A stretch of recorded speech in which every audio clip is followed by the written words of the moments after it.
Here's something I've watched happen to good men more times than I can count. A man meets a woman. She's warm, feminine, talks about faith or family or wanting a traditional home. She cooks, she listens, she doesn't argue about everything. She seems like exactly what he's been looking for. He invests, he commits, maybe he marries her. And then, 6 months in, 12 months in, 2 years in, she starts to change. Or more accurately, she stops performing. The values that seemed so central to who she was start fading. The traditional femininity starts disappearing. The things she said she believed start looking optional, and he's standing there wondering what happened to the woman he thought he married. What happened is this: her values weren't hers, they were rented. She put them on because they worked, because they got her what she needed in the moment. And once she had what she needed, she stopped paying rent. This is one of the most important skills a man can develop in his dating life: the ability to distinguish between a woman whose values are genuinely hers and a woman who is borrowing values strategically. Today I'm going to give you the framework to do exactly that. If you want more honest conversations about relationship dynamics nobody else will say out loud, go ahead and subscribe. Let's get into it. Before we get into the tells, let's be precise about what we're actually talking about. Real values are a woman's authentic operating system. They're the beliefs and behaviors she returns to under pressure. They're visible in her history before she met you. They cost her something at some point. She made choices that sacrificed short-term gain because they conflicted with what she actually believes. Real values are consistent whether or not anyone is watching. They're reflected in her friend group, her past relationships, her daily habits, her long-term patterns. You can verify them because they leave a trail. Rented values are adopted strategically. They're the presentation a woman puts on when she understands what a particular man, or a particular kind of man, responds to.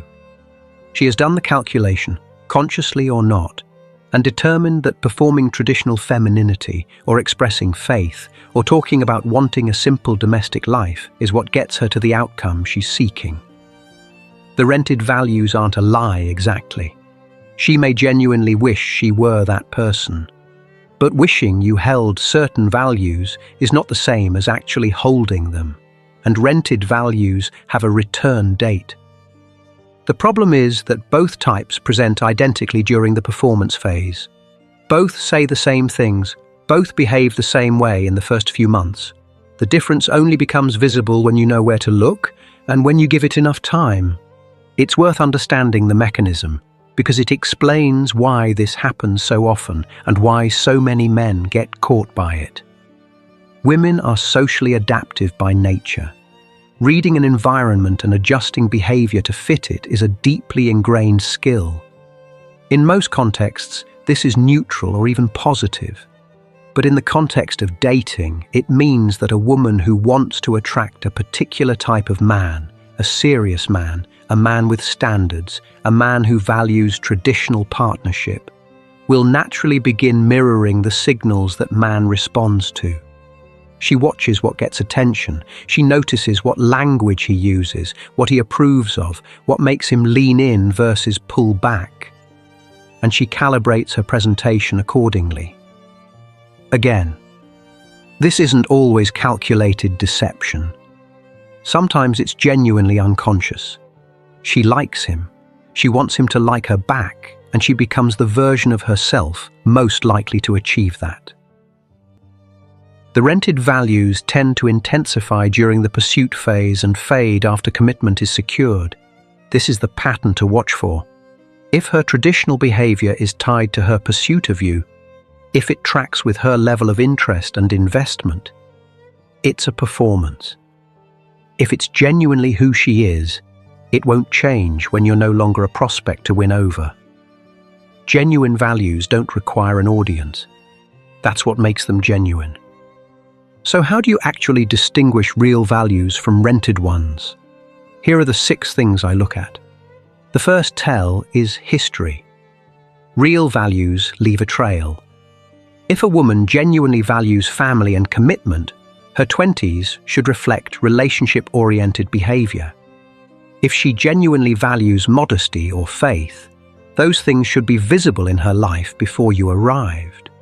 If she genuinely values traditional gender dynamics, she should have chosen men who embodied masculine leadership, even when other options were available. The question to ask is always, where was this value before she needed it to attract you? If the answer is that it appeared right around the time she started pursuing commitment, you have your answer. The second tell is cost. Every real value has a price tag.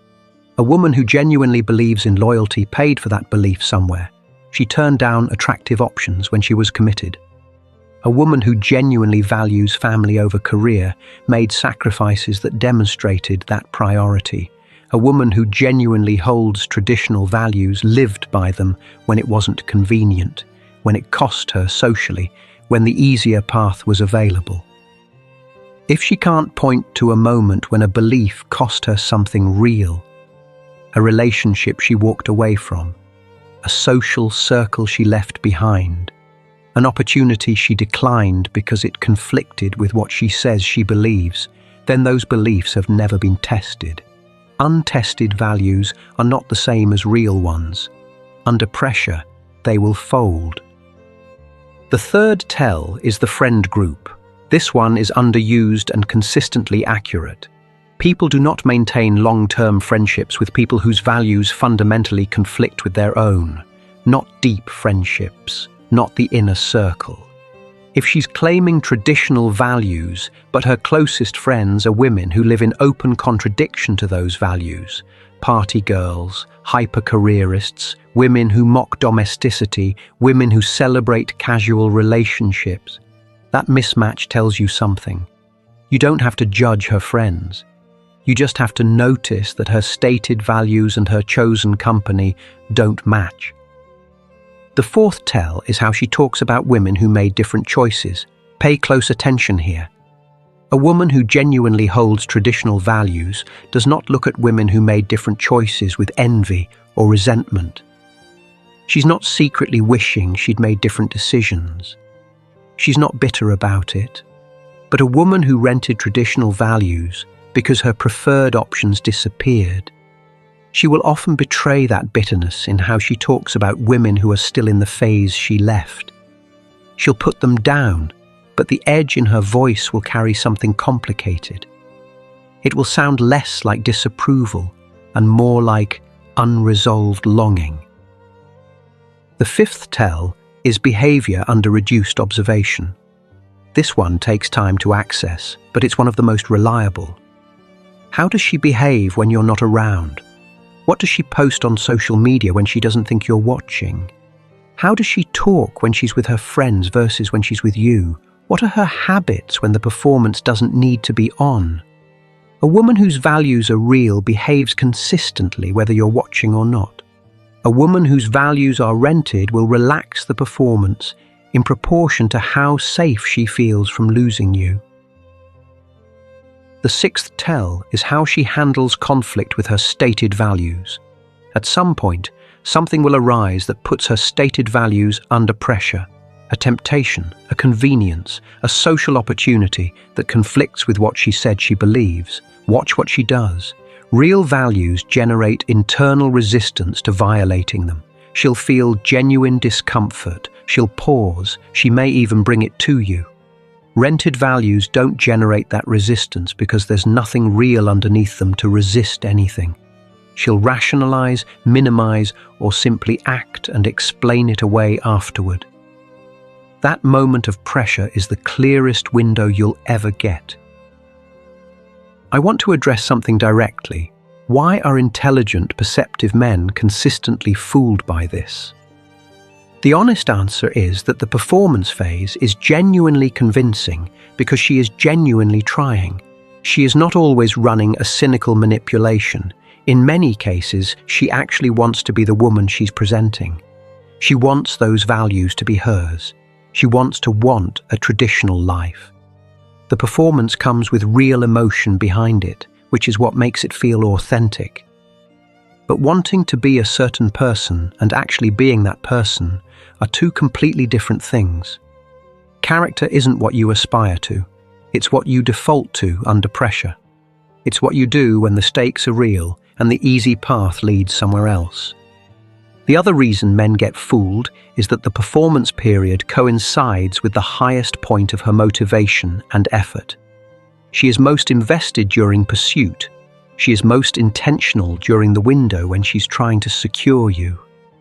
And men, quite reasonably, evaluate people based on how they act when they're around.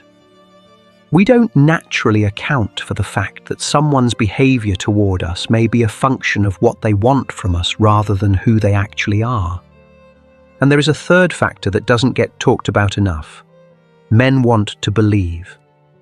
After years of dating in a difficult market, after encountering women who were difficult or avoidant or dismissive, finding a woman who seems to check every box produces a powerful emotional pull toward acceptance. You want her to be real. That desire to believe is not a weakness, it's human, but it is something that can be used against you if you're not paying attention. The antidote isn't suspicion, it's structure, a deliberate decision to observe over time before deciding. So you've done the observation. You've looked at the history, watched the friend group, paid attention under pressure, and you're starting to get a picture. What do you do with it? First, don't confront it with accusation. You're not building a legal case. You're making a personal evaluation about whether this woman's actual values are compatible with what you need in a long-term partner. Keep that framing internal. Second, slow down. If you're seeing inconsistencies between her stated values and her demonstrated ones, that's a signal to extend the observation period, not to escalate the relationship. Time is your ally. The longer you wait before major commitment, the more her authentic self has a chance to surface, and the less leverage the performance has over your decision-making. Third, calibrate your standard clearly. Know in advance what values are non-negotiable for you in a partner. Not a checklist of preferences, the actual load-bearing values that your vision of partnership depends on. When you know specifically what you're looking for, you're much harder to fool with a performance that only approximates it. Vague standards are easy to perform against. Specific ones require genuine depth. And finally, trust what you see more than what you're told. Words are easy. Presentation is easy. History, costs, consistency, and behavior under pressure, those things are hard to fake over time. If the evidence and the presentation diverge, believe the evidence. The goal is not to approach every woman with suspicion. The goal is to approach every situation with clear eyes. A woman with real values will not be threatened by your patience. She will not punish you for taking your time. She will not pressure you to commit before you are ready. That response, or the absence of it, is itself one of the most reliable signals you will ever receive. Before you go, 3 things I want to leave you with. First, looking back at relationships that didn't work out, can you identify specific moments where you saw rented values start to fade? And did you recognize it at the time or only in retrospect? Second, of the 6 tells I walked through today, which one do you think most men consistently overlook? And which one do you think is the hardest to fake over time? And third, what specific values are genuinely non-negotiable for you in a long-term partner? And have you ever clearly defined what demonstrating those values actually looks like in practice? Drop your answers below. These conversations in the comments are always worth reading. Alpha Lens Mindset here. Thank you for watching. Stay sharp.